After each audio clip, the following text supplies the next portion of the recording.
Face ID is super convenient, but it's frustrating when it stops working. Before you panic, there are several simple things you can do to fix it. We'll start with the easiest fix and work our way up to more advanced solutions. First, start with the basics. Clean the TrueDepth camera.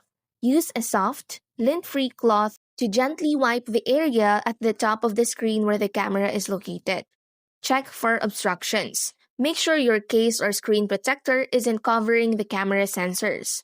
Also, check that your face isn't blocked by sunglasses, hats, or a mask. Restart your iPhone. A simple reboot can fix many glitches. If the quick fixes do not work, let's check your settings. Go to Settings, Face ID and Passcode.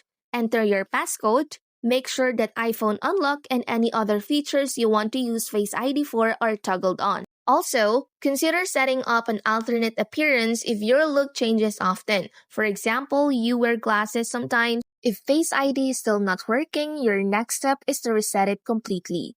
Go back to your settings, Face ID and passcode, tap Reset Face ID. This will erase your current facial data.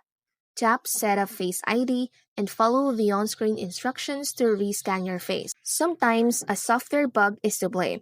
Go to Settings, General, Software Update. If an update is available, download and install it. This can often fix underlying issues.